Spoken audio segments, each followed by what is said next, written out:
बाके बिहारी लाल की जय। श्री कृष्ण वासुदेव को दंडवत प्रणाम करते हुए युधिष्ठिर कहते कि हे प्रभु, चैत्र शुक्ल पक्ष की एकादशी का मुझे नाम बतलाने की कृपा कीजिए और इसकी एक सुंदर कथा मुझे बतलाने की कृपा कीजिए। किस चैत्र शुक्ल पक्ष की जो एकादशी है इसका नाम और किस देवता का पूजन और कैसे मनुष्य को जो है मोक्ष की प्राप्ति होती है, आप कृपया करके आज मुझे यह सब कुछ बतलाने की कृपा कीजिए। भगवान कहते कि हे राजन, आप एकाग्र चित्त होकर के श्रवण कीजिए। मैं आपको जो है चैत्र मास के शुक्ल पक्ष की जो एकादशी है उस एकादशी का एक प्राचीन इतिहास श्रवण कराना चाहता हूँ, जिसके श्रवण मात्र से ही मनुष्य के पाप जो है समाप्त हो जाते हैं। सो हे राजन, आप एकाग्र चित्त हो जाइए। आप जो प्रश्न मेरे से पूछ रहे हो यही प्रश्न एक बार जो है वशिष्ठ जी ने दिलीप से पूछा था और दिलीप ने जो कुछ बतलाया था वही मैं आप लोगों को जो है बतला रहा हूँ। एक बार दिलीप ने कहा कि हे भगवान, मैं एक बात आपसे सुनना चाहता हूँ कि ये जो चैत्र मास है इस चैत्र मास की जो एकादशी होती है उस एकादशी का जो नाम है कृपया करके मुझे बतलाने की कृपा की। और जो ही दिलीप ने भगवान से पूछा तो दिलीप के कहने पर भगवान ने दिलीप को बतलाया। कहने लगे कि हे राजन, ये जो चैत्र मास का जो शुक्ल पक्ष है इस शुक्ल पक्ष की जो एकादशी होती है उस एकादशी का नाम जो है कामदा है। यह कामदा नाम के एकादशी से जो है विख्यात है और यह एकादशी जो है परम पुण्य प्रदान करने वाली है। यह पाप रूपी ईंधन के लिए जो है वन में लगी हुई अग्नि के समान है। यदि कोई पाप कर लेता है या वन में लगी हुई अग्नि के समान ही उन पापों को जो है समाप्त कर देती है, उनको धो डालती है। आज भगवान दिलीप से कहने लगे कि हे दिलीप, अब मैं तुम्हें इस चैत्र मास के कामदा एकादशी का एक प्राचीन इतिहास में तुम्हें बतलाता हूँ। एक प्राचीन समय की बात है कि एक नागपुर नाम का एक सुंदर नगर था और उस नगर में सोने के बड़े सुंदर जो है महल बने हुए थे और उसी नगर में एक पुंडरीक आदि महाभयंकर नाग जो है निवास किया करता था। इस नाग का नाम था पुंडरीक। या पुंडरीक नाम का नाग जो है उस राज्य में उस समय जो है राजा के पद पर यह विराजमान था। गंधर्व थे, किन्नर और अप्सराएं भी जो है उस नगरी में जो है निवास करती थी और इस नाग की जो है ये पुंडरीक नाम का जो नाग है इस नाग की सेवा किया करते थे। सो हे राजन, उस नगरी में एक बड़ी सुंदर श्रेष्ठ एक अप्सरा रहा करती थी। उस अप्सरा का नाम जो है ललिता था या ललिता नाम से विख्यात थी। सो हे राजन, उसके साथ एक दिन जो है या ललित नाम वाला जो है गंधर्व भी उसी स्थान पर जो है निवास कर रहा था। ये दोनों पति पत्नी के रूप में उस नगर में जो है निवास किया करते थे। सो हे राजन, एक समय की बात है कि ये दोनों जो है एक दिन काम से बड़े पीड़ित हो और जब ये काम से पीड़ित हुए तो ललिता के हृदय में सदा पति की मूर्ति जो है विराजमान रहा करती थी। उसके अलावा उसके मन में और कोई चीज जो है नहीं बसा करती थी और ललित के हृदय में भी उस सुंदरी ललिता का जो है नित्य निवास रहता था। यानी कि एक दूसरे के हृदय में ये दोनों जो है विराजमान रहा करते थे। तो एक दिन की बात है कि जो नाग पुंडरीक नाम का नाग जो था यह राज्यसभा में बैठ करके एक समय जो है मनोरंजन कर रहा था कि उसी समय जो है उस ललित का जो है गायन चल रहा था। ये दोनों जो पति पत्नी थे एक दूसरे के हृदय में जो है बसा करते थे। गायन हो रहा था किंतु उसके साथ जो है उसकी जो प्यारी पत्नी थी ललिता, वह उस समय जो है वहां पर नहीं थी। समय व्यतीत हुआ, गाते गाते उसे ललिता का स्मरण हुआ क्योंकि वह उस समय जो है उस स्थान से काफी दूर थी, लेकिन हृदय में बसा करती थी। स्मरण हुआ ललिता का और उसके पैरों की गति जो है अचानक रुक गई। स्मरण होते ही उसकी जो है शुद्ध बुद्ध सब कुछ वह भूल गई और जो गायन कर रहा था उस गायन से आज उसकी जीभ भी जो है लड़खड़ाने लगी, स्वर भी जो है सुंदर नहीं निकल रहे थे। और उसी नगर में जो नागों में सर्वश्रेष्ठ एक कर्कोटक नाम का एक नाग जो है वहां पर रहा करता था, उस नाग ने उस ललित के मन की जो बात है उस बात को उसने आज जान ली। इसके पैर नहीं चल रहे हैं और मुंह से गायन की वाणी जो है स्पष्ट नहीं आ रही है। आज इसकी जीभ जो है लड़खड़ा रही है और उसने जो है यह सारी बात जा करके जो राजा था पुंडरीक नाम का नाग, उस पुंडरीक नाम के नाग से जा करके यह सब कुछ उन्होंने जो है उनको बतला दिया।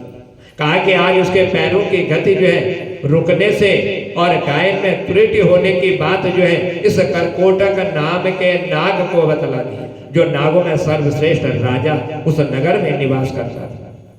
इस कर्कोटक की बात सुन करके नागराज आज बड़ा क्रोधित हो, क्रोध आया और क्रोध के कारण आज उसके नेत्र जो है बड़े लाल हो गए।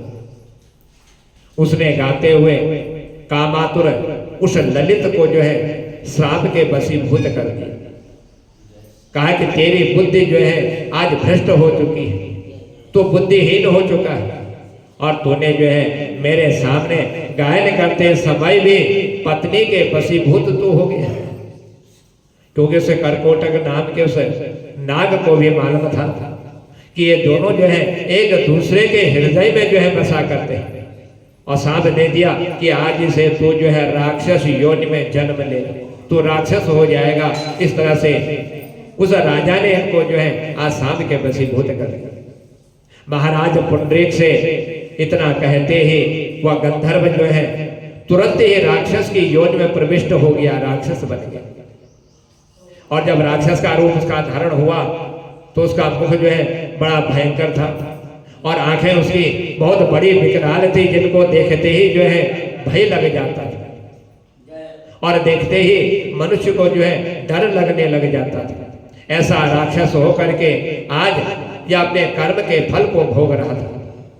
सो हे राजन, ललिता अपने पति की विकराल आकृति देख करके आज मन ही मन जो है बहुत चिंतित हो गई, चिंता करने लगी, सोचने लगी कि किस कारणवश आज मेरे पति को जो है यह श्राप किसने दिया और इसकी यह दशा कैसे हो गई।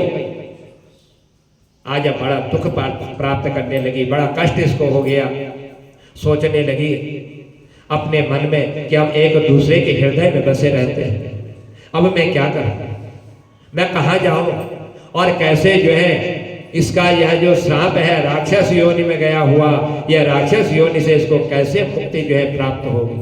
मेरे पति पाप के कष्ट को पा रहे हैं, क्योंकि एक पिचास योनि ऐसी होती है, राक्षस योनि ऐसी होती है कि इस योनि में सब कुछ होते हुए भी मनुष्य कुछ कर नहीं सकता, कुछ खा नहीं सकता, सामने वस्तु पड़ी हो उस वस्तु का सेवन नहीं कर सकता। ऐसी इस योनि में जाकर के आज यह जो है बड़े दुख को प्राप्त कर रहा है।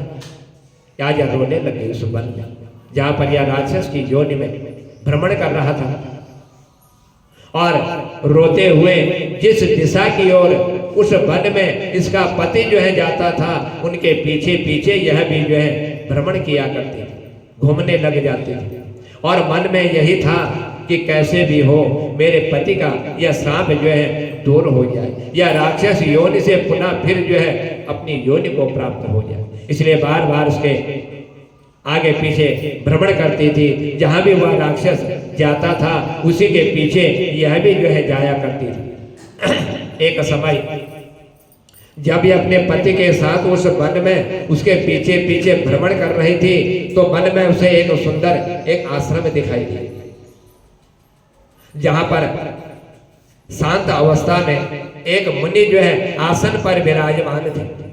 सो हे राजन, उनका किसी भी प्राणी के साथ ना तो किसी प्रकार का कोई बैर था और ना ही किसी प्रकार का कोई किसी से विरोध था।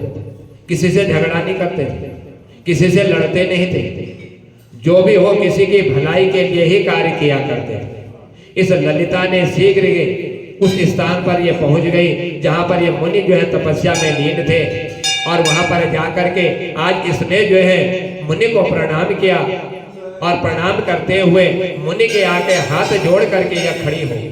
जब हाथ जोड़ करके खड़ी हुई, आज मुनि को जो है, जो बड़े दयालु थे, दीनों पर दया करने वाले थे और मनुष्यों के कष्टों को दूर करने का उपाय बतलाने वाले थे, इस दुखी को देख करके वह समझ गए कि इसको जो है बहुत बड़ा दुख प्राप्त है। यदि दुख नहीं होता तो इस वन में यह भ्रमण नहीं करती, और यह जो है अपने पति के साथ भ्रमण कर रही है, जो राक्षस योनि को जो है प्राप्त हो चुका है। पूछ लिया, कहा कि हे कल्याणी, कि हे सुबह, कि तुम जो है कौन हो और इस वन में तुम क्यों भ्रमण कर रही हो, और इस वन में तुम कहां से आई हो, किस स्थान से तुम यहां पर पहुंची हुई हो। अब जब तुम मेरे समीप आ गए हो, मुझे तुमने दंडवत प्रणाम किया हुआ है, तो मैं किसी का बुरा नहीं चाहता, मैं हर किसी के साथ एक समान व्यवहार करता हूं, इसलिए आप मुझे सच बात बतलाई, तुम कहां से आई इस वन में और किस कारणवश आई हुई हो।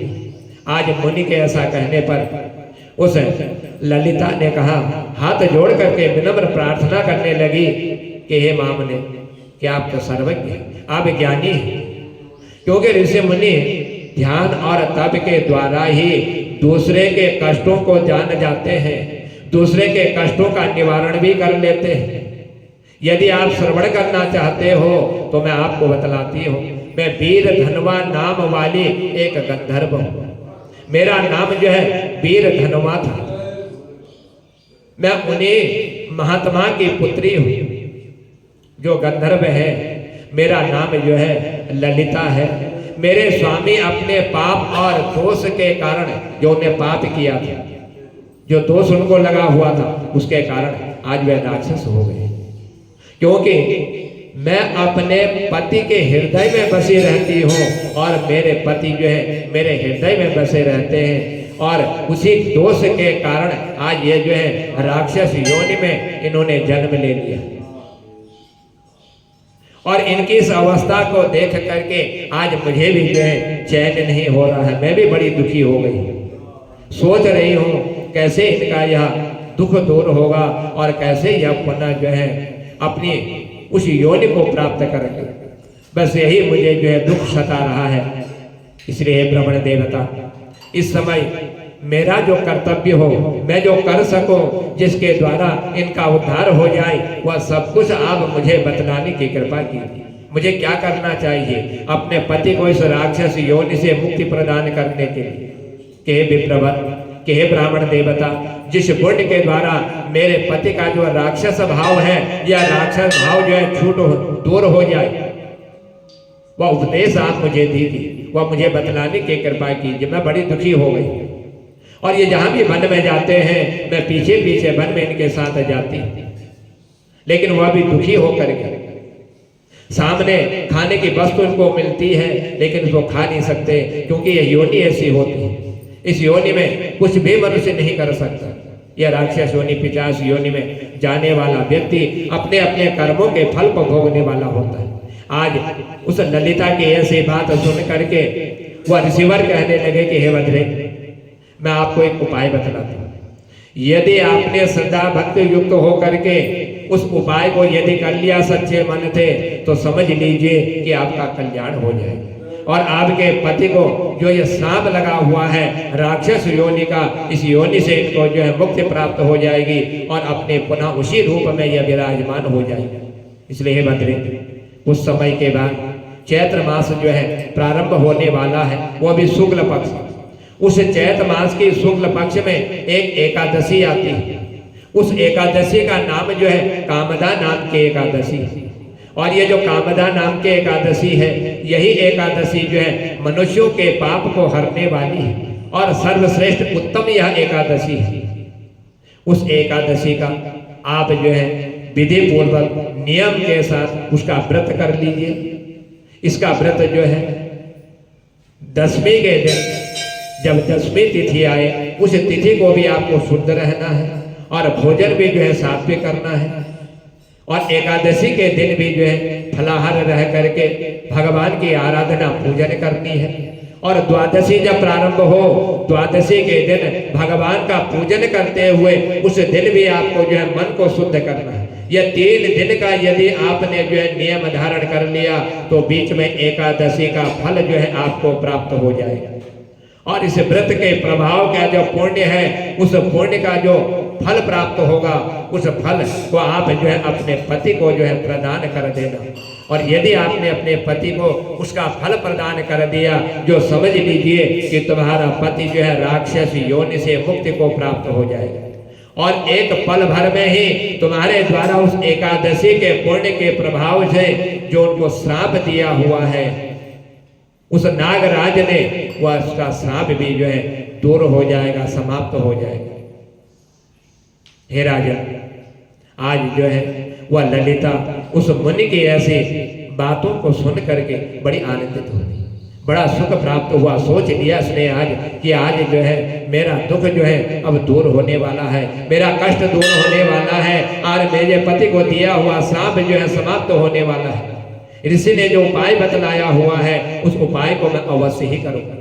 ऐसा मन में विचार करते हुए दंडवत प्रणाम किया ऋषि को, और प्रणाम करते हुए अपने पति के साथ यह जो है फिर उस वन में उनके पीछे जो है भ्रमण करने लगी। कुछ समय व्यतीत हुआ। ऋषि के कहने के अनुसार चैत्र मास के शुक्ल पक्ष की कामदा एकादशी का दिन जो है निकट आने लगे, और इसने जो है 10वें के दिन शुद्ध होकर के एकादशी के दिन उस कामदा नाम के एकादशी का उपवास किया।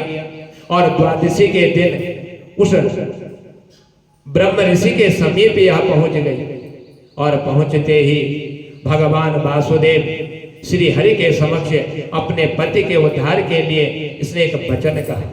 कहने लगी, हे प्रभु, कि हे भगवान, मैंने जो कामदा नाम की जो एकादशी है, इस एकादशी का जो उपवास किया हुआ है, जो व्रत मैंने किया हुआ है, सो हे राजन, उसके पुण्य के प्रभाव से मेरे पति का राक्षस भाव जो है दूर हो जाए, और वह पुनः अपनी जो है जो पहले की योनि थी वही उसको प्राप्त हो जाए। ऐसा उसने जो है आज भगवान को साक्षी मान करके प्रश्न करने लगी, पूछने लगी कि मुझे वह उपदेश दीजिए, मेरे पति का जो है राक्षस योनि से मुक्ति प्राप्त हो जाए। तो आज जैसे ललिता की ऐसी वाणी को सुन करके वशिष्ठ जी ने कहा, जो ही ललिता ने इतना कहा ही था कि एक क्षण भर व्यतीत हुआ था, ज्यादा समय नहीं लगा था, और ललिता का जो है पाप जो है दूर हो गया। और जो ही पाप दूर हुआ उस ललित का, तो उसके दिव्य देह उसने धारण कर दिया। जो श्राप उस राजा ने दिया हुआ था, उस श्राप के ही समाप्त होते ही अपने पुनः रूप में वह विराजमान हो गया। उसका जो राक्षस भाव था, वह राक्षस भाव भी उसका जो है समाप्त हो गया, और पुनः उसने जो है गंधर्व तत्व की जो है प्राप्ति कर, जैसे पहले गंधर्व योनि में था वही योनि जो है उसको प्राप्त हो गई। इसलिए हे राजन, ये दोनों पति पत्नी जो है उस कामदा एकादशी के प्रभाव से और उसके व्रत से, उसकी कथा से, उसके पुण्य के प्रभाव से इतना सुंदर रूप धारण इन्होंने कर लिया। और उस रूप को धारण करते हुए आज भगवान की ऐसी इनके ऊपर कृपा हुई कि ये दोनों जो है भगवान के विमान पर विराजमान होकर के अत्यंत सुंदर शोभा को प्राप्त करते हुए जब भगवान के सुंदर वैकुंठ धाम को इन दोनों ने जो है प्राप्त कर लिया, ललित और ललिता, क्योंकि दोनों एक दूसरे के हृदय में बसा करते थे। इसीलिए यह जान करके इस एकादशी के व्रत का जो यत्न पूर्वक जो पालन कर लेता है, जो इसके नियम को कर लेता है, सो हे राजन, मैंने लोगों के हित के लिए तुम्हारे सामने वही व्रत मैंने बतलाया हुआ, जिस व्रत के प्रभाव के कारण उस ललिता के पति का जो है राक्षस रूप जो है समाप्त हो गया।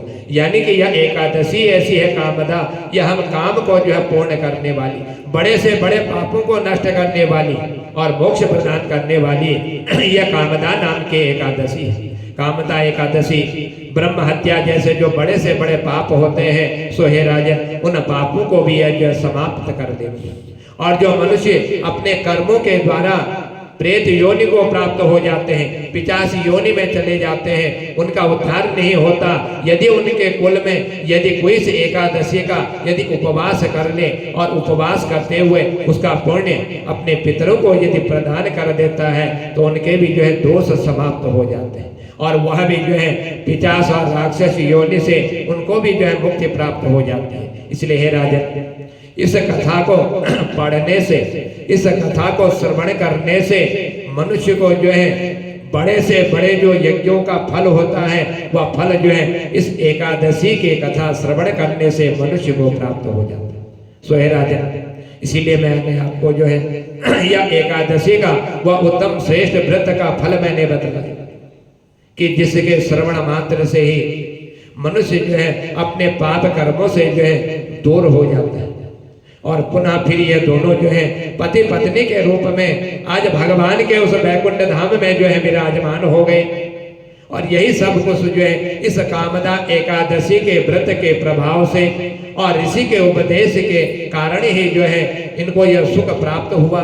इसलिए जो इस कथा को श्रवण कर लेता है या दूसरों को सुना लेता है, तो उन सब का जो है कल्याण हो जाता है। वो इस लोक में सुख भोग करके भगवान के ही सुंदर वैकुंठ धाम में जाने का मार्ग भी जो है वह मनुष्य जो है सुलभ कर लेता है। बोल बाके बिहारी लाल की, बोल राधा रानी सरकार की।